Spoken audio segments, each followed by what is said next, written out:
Coming up on 5 Minute News. Law to freeze handgun sales introduced in Canada. EU agrees to ban Russian oil by end of year. And Millionaire faces an ex-rebel for Colombian presidency. It's Tuesday, May 31. I'm Anthony Davis. Canada's government introduced legislation on Monday to implement a national freeze on the sale and purchase of handguns as part of a gun control package that would also limit magazine capacities and ban some toys that look like guns. The new legislation, which resurrects some measures that were shelved last year amid a national election, comes just a week after a gunman killed 19 children and 2 teachers in their classroom in Uvalde, Texas. Prime Minister Justin Trudeau told reporters the new measures were needed as gun violence was increasing. The handgun freeze would contain exceptions, including for elite sport shooters, Olympic athletes and security guards. Canadians who already own handguns would be allowed to keep them. Authorities do not expect a run on handguns in anticipation of the freeze, in part because they are so heavily regulated already. Canada has stronger gun legislation than the United States, but while its gun homicide rate is less than 1/5 the US rate, it is higher than that of other rich countries and has been rising. In 2020, it was 5 times Australia's rate. Canada banned the sale and use of some 1,500 models of assault weapons like the AR-15 rifle 2 years ago in the wake of a mass shooting in Portapique, Nova Scotia, a move some firearms owners say they are contesting in court. Speaking alongside Trudeau, Public Safety Minister Marco Mendicino confirmed the imminent launch of the initial phase of a program to buy back and compensate owners of such weapons. While the Liberals have a minority of seats in Parliament, the legislation could pass with the support of the left-leaning New Democratic Party. The planned legislation would prevent anyone subject to a protection order or who is engaged in domestic violence or stalking from obtaining or keeping a firearms license.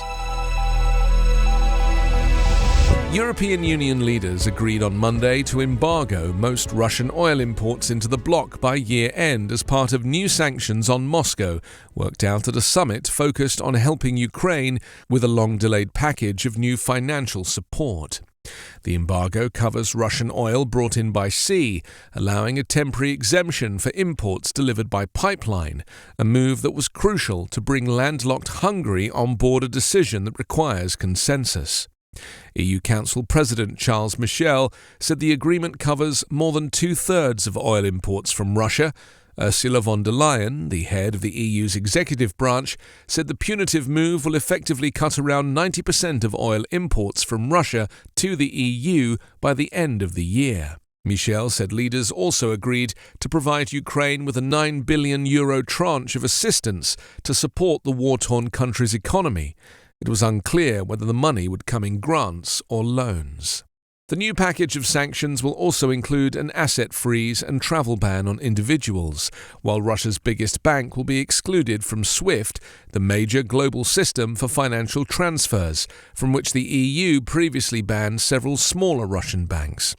3 big Russian state-owned broadcasters will be prevented from distributing their content in the European Union. Leftist Senator Gustavo Petro celebrated his first-round lead in Colombia's presidential election, in the way most politicians would, in a conference room packed with hundreds of supporters as confetti rained down upon him. The man he'll meet in a June 19 runoff had a different approach. Rodolfo Hernandez sat at his home kitchen table and spoke to his followers for 5 minutes on Facebook Live. Today, the country that does not want the same people who have brought us to our current situation has won, he declared. The 77-year-old populist rode a wave of disgust at the country's condition to what until just weeks ago would have been a shocking place in the runoff, surging late in the campaign past more conventional candidates. He ran an austere campaign, unaffiliated with any major party, that was waged mostly on social media with a message centered on reducing corruption and cutting wasteful government spending. He is now positioned to mount a serious challenge to Petro, a former rebel who himself has long been seen as a political insurgent and who would be Colombia's first leftist leader if elected. Petro now, to some eyes at least, seems like the more conventional candidate, even if he still frightens much of the country's conservative establishment. Hernandez got 28% of the vote in the six-candidate field on Sunday, while Petro, as polls had projected, got 40%. Hernandez is a self-made millionaire who got rich in real estate after growing up on a small farm. He said he's paid for his campaign with his own savings rather than depending on donations.